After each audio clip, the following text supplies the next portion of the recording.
to bring a new toy for children ages 3 through 14. The toys are wrapped and distributed to thousands of children who are in need of some holiday cheer.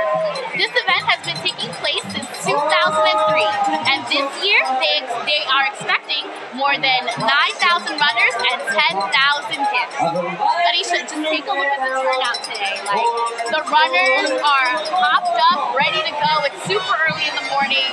I am just in awe, and I love it. I'm super excited and proud to say that there's so many people here coming together working towards a common goal.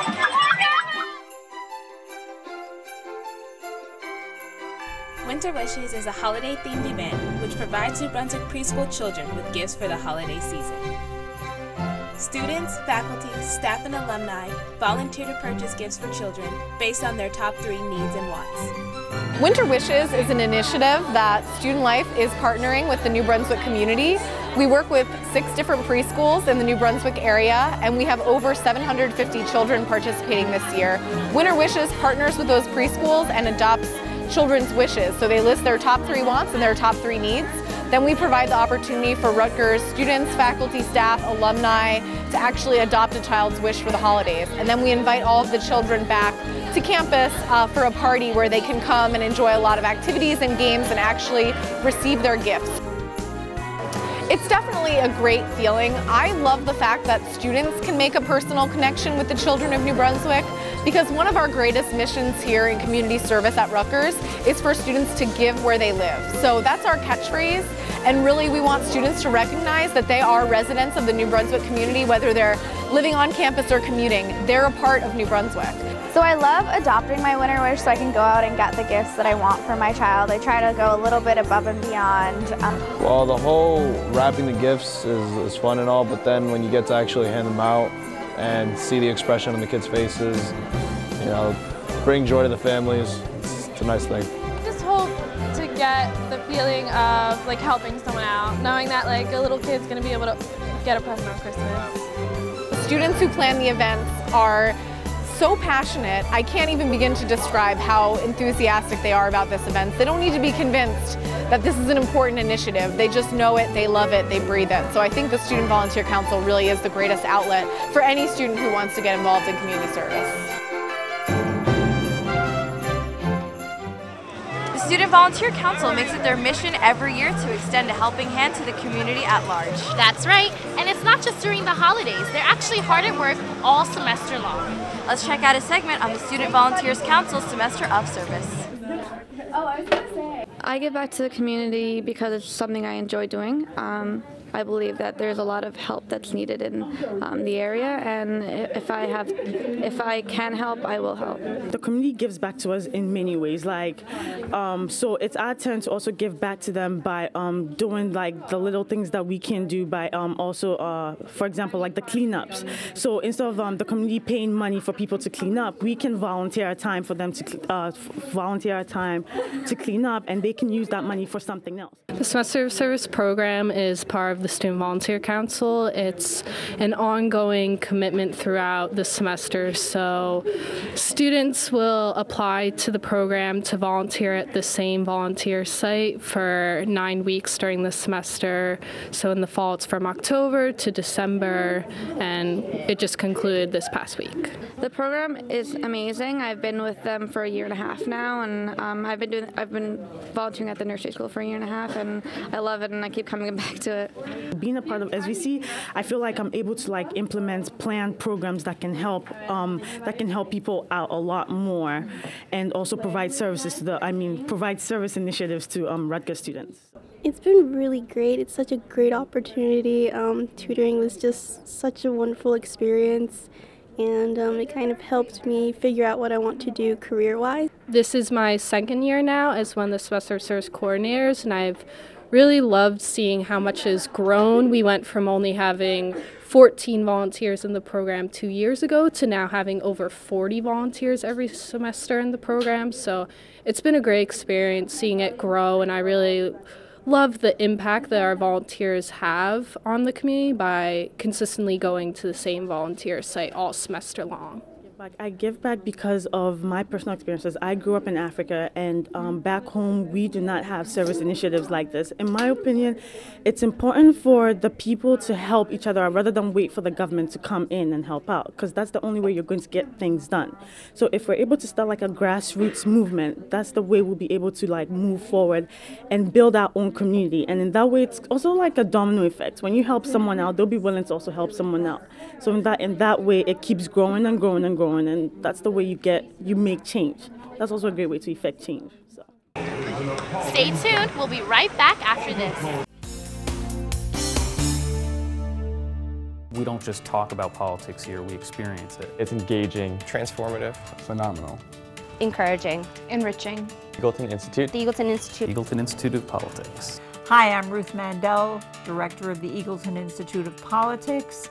We're delighted to share the Institute with as many students as possible in the Rutgers community and beyond. Welcome to Eagleton. Located on 191 Riders Lane at the Woodlawn Mansion, the Eagleton Institute of Politics has been part of the Rutgers community since its inception.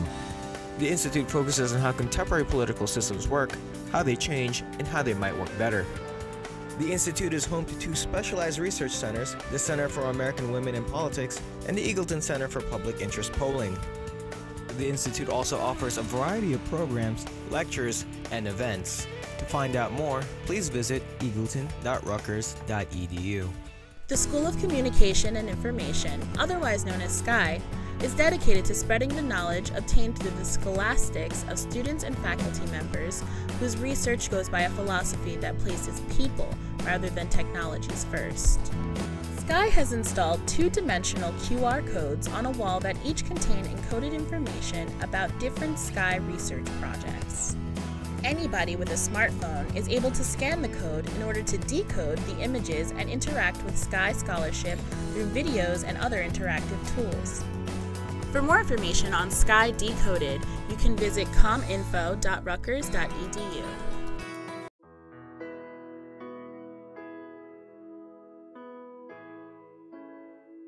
Are you feeling overwhelmed, stressed out about school, or struggling with substance abuse? Then CAPS is here to help.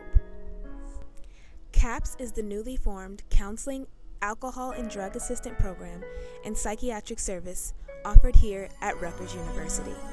This health services program is designed to provide a positive and productive university experience. CAPS offers various counseling services, educational and preventative initiatives, training programs, and much more. If you are looking for a place that supports growth of your mind, body, and soul, then CAPS is for you.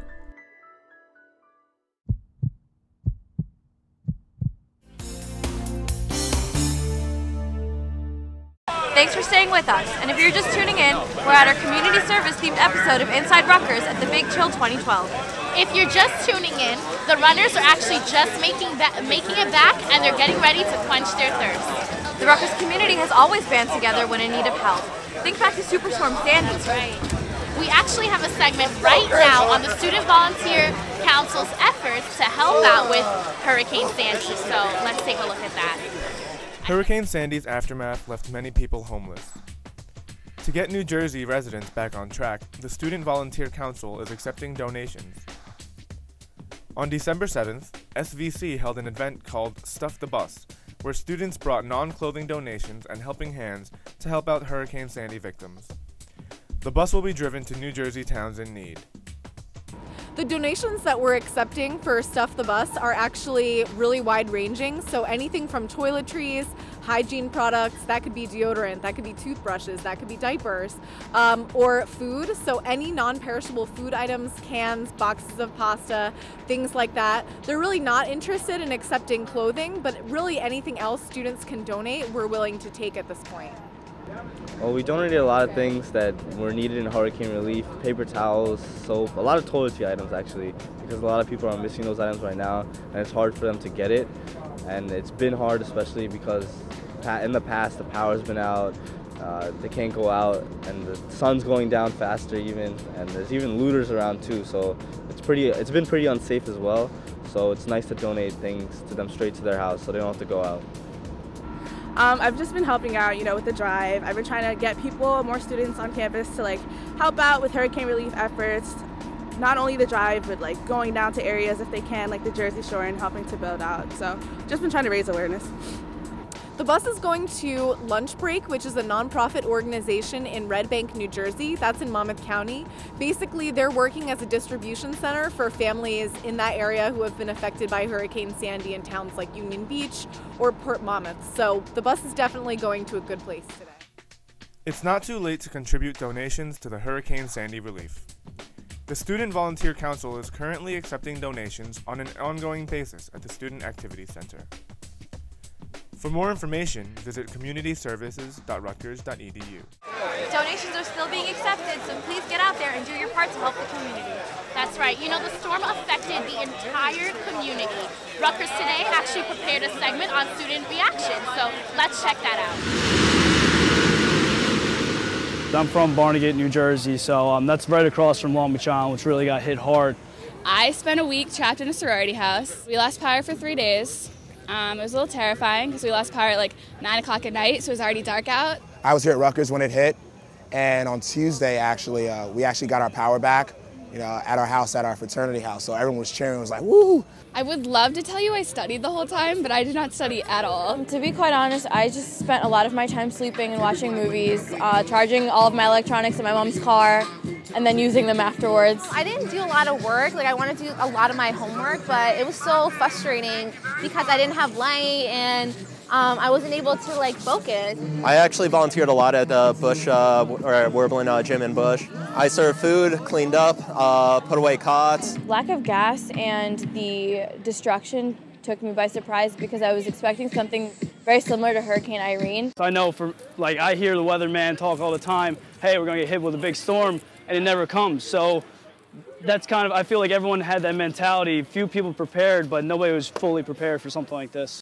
Every route that I tried to take to get onto Route 22 was blocked by a tree or fallen power line. So I had to take all these different back roads. It was ridiculous. And then that kind of let me know the extent of the damage that the storm actually had on different towns. I was very surprised with the whole shore area. To see pictures of roller coasters out in the ocean, boardwalks completely destroyed, that was very heartbreaking to me. It really hit me close to heart. It really did. I'm really trying to figure out what I can do, when I can get back home and things like that, what I can donate. I'm just happy that there were places that we were able to volunteer at, and I was very happy with the student turnout at the volunteer locations. Our fraternity is actually working on starting a hurricane fund. We're planning some efforts to do drives to send things to the Jersey Shore, as well as actually volunteering for relief efforts and in shelters and things like that. I have so many memories, and seeing your boardwalk destroyed, it's sad.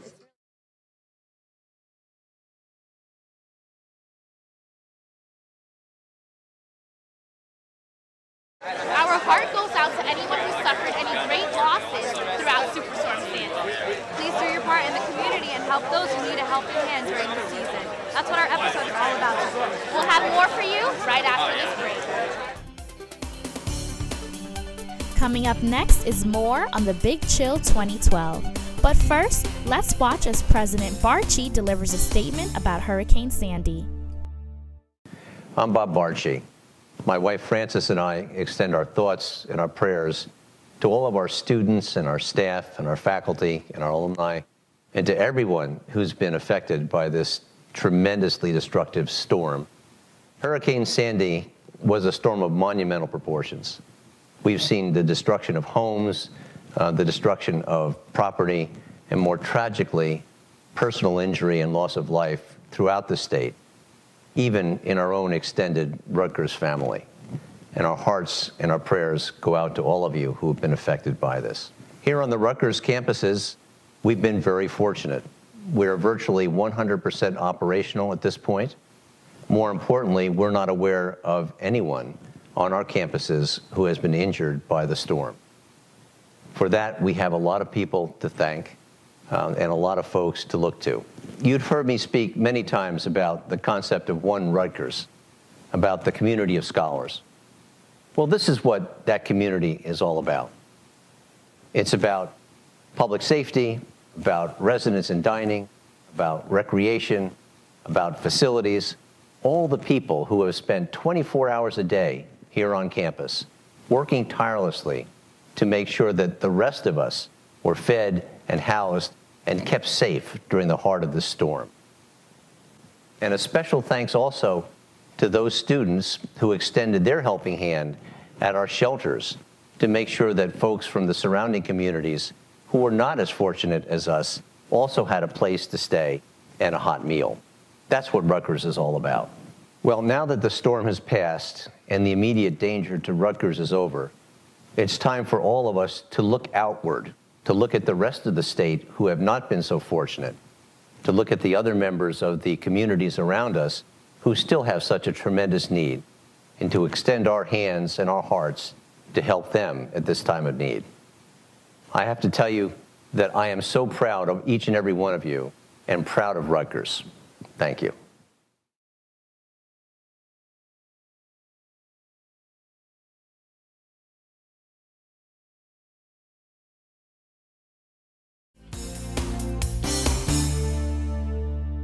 The Rutgers Health Center Pharmacy has 3 locations for your convenience.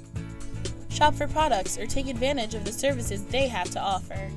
In addition to a friendly staff, the Rutgers Health Center Pharmacy offers a convenient place to fill your prescription, condoms and safer sex products, over-the-counter medications, personal care products, vitamins, supplements, and first aid items, and new this year, exercise accessories. The Rutgers Health Center Pharmacy's main location is in the Hurtado Health Center at 11 Bishop Place on the College Avenue campus. 2 other sites are telepharmacies. The Bush Livingston Telepharmacy, located in the lobby of the Bush Livingston Health Center at 110 Hospital Road on Livingston campus.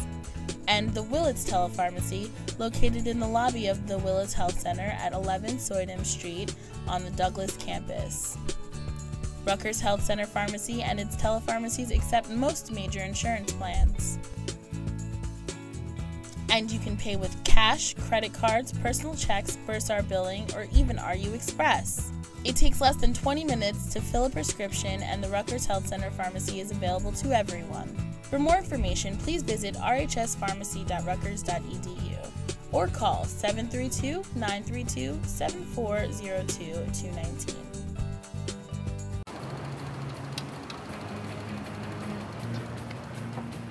Do you need a bike? For a month?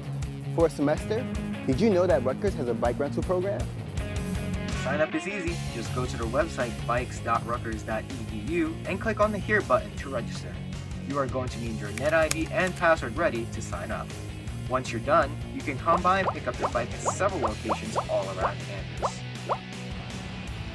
At the cost of gas and the amount of traffic, why not rent a bike for $25 a semester or $10 a month? For more information, visit bikes.rutgers.edu. Miss playing your instrument? Miss being a part of something great? Why not join the Rutgers Marching Band? For over 90 years, the RU Marching Band has been a symbol of tradition, excellence, and school pride. The band has an array of instruments and also plays many different types of music, ranging from traditional music to modern rock and pop. There is no need to audition. Students who have played in their high school band are welcome to join. For more information, please visit band.scarletnights.com. Rutgers University Swing Dancing Club is in full swing for the new semester. Rutgers University Swing Dancing Club focuses on a variety of styles of swing dancing, which include Lindy Pop, West Coast Swing, blues dancing, and a few others. The Swing Dancing Club meets every Monday in the NJC Lounge at the Douglas Campus Center. They offer free dancing lessons from 8:30 p.m. to 9:30 p.m. But after the training is done, they have an all-out social dancing session from 9:30 p.m. to 11:30 p.m. For the more advanced swing dancers, the Swing Dancing Club has a swing dancing team that meets every Wednesday from 9 p.m. to 11 p.m. in the Livingston Gym. If you have a thing for swing dancing and would like more information, just go to swingdance.rutgers.edu. Thanks for staying with us, and if you're just tuning in, we're at our community service themed episode of Inside Rutgers, the Big Chill 2012. Let's check in on one of our runners. Can you please tell us who you are and why you're here today? My name is Mariama, and I'm here today because different members of my sorority decided to get together and try helping the kids out in a different way. Okay. As you can see, exercise does wonders for our bodies. I bet all of our runners here today at the Big Chill feel like $1 million. That's right. Now this leads us into our next segment about the Keller League. The Keller League is a recreational league that puts fraternities up against each other in competition. Let's watch and find out more. Rutgers University is home to over 50 fraternities, but only a few are chosen to participate in the Keller League. The Keller League is a year-long competition between the fraternities that has a variety of leagues and tournaments and special events for which each of the fraternities can accumulate a certain level of points. The Keller League was started by Henry Keller Jr., who was a professor who joined the university in 1922 in the agriculture department, and he was always an advocate of the benefits of activities for young men. He was on the President's Advisory Board for physical activity, and he tutored football players when he was here. And what he did is he was always involved in intramurals as well, but he felt it was necessary to try to increase the quality of things. I think what's interesting about the Keller League is that it is this sense of camaraderie between the fraternities. Well, there's a sense of competition between the fraternities, but there's this camaraderie between the brothers, all right? So you'll have guys that are going after each other very aggressively. You know, they'll be in a football game and there's always a little extracurricular, always a little extra pushing and things of that sort. But after the games, they're giving each other's ride home. One of the biggest benefits of the Keller League for the fraternities is that it gives them something to call their own. It is an exclusive league, okay? Anybody can put a team together and join intramurals. We have a tremendous intramural program that accommodates hundreds of teams across 4 different campuses. They have a huge staff, you know, and I mean, they do an amazing job with just a daunting task. Keller's very different than that. Keller's very exclusive, okay? I'm lucky that I get to handpick my officials, okay? I go out and I interview a bunch of people, and a lot of my officials come from the fraternities themselves. And in this handpicked, in this exclusive environment, we can do things a little bit better. The fraternities have to contact me, okay? When they reach out to me, you can find my information in the Recreation Department website. We'll put you on the waiting list. And then what happens is at the beginning of every semester, myself and the Keller Council will interview all of the candidates for the open positions. For more information about the Keller League, visit recreation.rutgers.edu. How amazing, Mariama! Congratulations to our Rutgers community and all of our neighbors who are here at the Big Chill today. We've had such a wonderful time. We're just going to be taking one last break. Stay with us. We'll be right back. Coming up next, we'll be wrapping up the Big Chill 2012. But first, let's see the latest on the UMDNJ Health Fair. Hello, I'm Julia Sullivan-Mallett, and I'm the Interim Dean of the School of Health-Related Professions. And what we're doing here today is having all of the 8 schools of UMDNJ have one united career fair for students any students, but also students from all of our partner institutions. So UMDNJ has both articulations and joint degrees with about 40 different colleges across the state, and we invited all of those colleges to have their students come and learn about various health careers. We are promoting dental hygiene and assisting. Dental hygiene is a 2-year program. Before you enter the program, you need your prerequisites, so that's like your normal anatomy 1, 2, chemistry, psychology, and microbiology. Well, we're just trying to, educate people, just let them know about the different programs. That's basically it, just have them get a feel for it. Hi, my name is Rose Kalajian. I am a part of the UMDNJ Dietetic Internship located on the Scotch Plains campus. We're trying to promote the dietetic internship by explaining to prospective students what the internship is about and what it encompasses, and all the job opportunities and the role of the registered dietitian in the healthcare field. The goal of today is really to support education in New Jersey, so if people are interested in health careers, they can come here and learn about the vast array of health careers. This is the first time that all of the schools have done this together, and it's taken us about a year to get this together and make it work. I think the turnout looks great. I mean, when you're doing something for the first time, you're nervous on how many people are going to show up, and it looks like good questions. People are asking about really specific programs, so when you're asking questions like, when do I start nuclear medicine, you know that you're getting a population that's interested in a very specific health career. The turnout is great. I had no idea we would have this kind of turnout, and one thing that's really interesting is I mentioned to a couple people that if all goes well, when they graduate, their diploma will say Rutgers University, and they were very excited about that. So that was kind of nice, and I hadn't really thought about it, but it seemed like a big plus. If you go to www.umdnj.edu, you'll see all 8 schools listed, and you can in fact pick a school and start looking at it, or send a note and say, can you tell me what school has this program?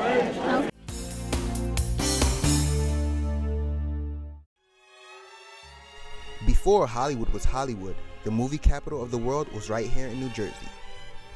The Cornelius Low-House Museum in Piscataway is now housing the exhibit for the very first silent films ever created. One of the first milestones in film history, the Great Train Robbery, is also on exhibit right here in this museum. The Cornelius Low-House Museum is open Tuesday through Friday from 1 p.m. to 4 p.m. The price of admission is free and open to the public. For more information about the Cornelius Low-House Museum and the special events held there, call 732-745-4177.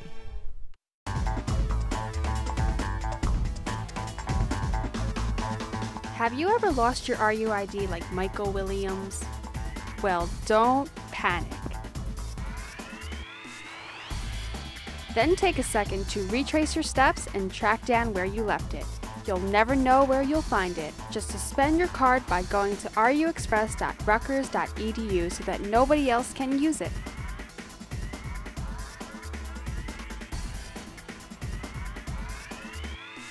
Once you've done that, you can reactivate your RUID. So remember to contact RU Connection ID card services. Learn more by visiting ruconnection.rutgers.edu. This is Mike. Mike is the president of the Stick Figure Advocate Club. He has his first meeting today. Unfortunately, he had some trouble getting the word out about his meeting, so no one showed up. He decided to call RUTV to get help promoting his club.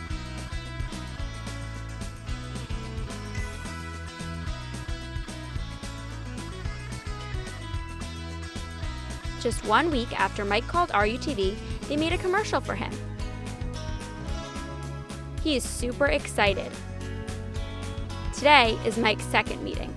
He is nervous that no one will show up again. Hey, it seems like calling RUTV really worked. Now Mike has new members. If you want help promoting your club or event, visit our website at rutv.rutgers.edu and just click the Promote Your Organization link.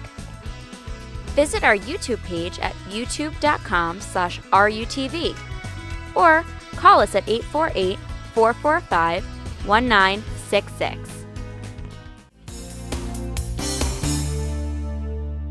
We've had a wonderful time hosting our community service themed episode of Inside Rutgers at the Big Chill 2012. Let's see the outcome of the Big Chill 2012.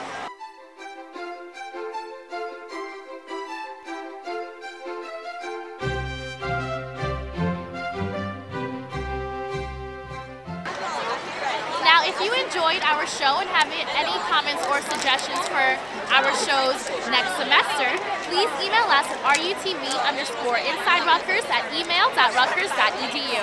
And if you missed any parts of this episode or previous episodes, please be sure to check us out at rutv.rutgers.edu. That's all we have for this semester. Thank you so much for watching Inside Rutgers. Bye-bye.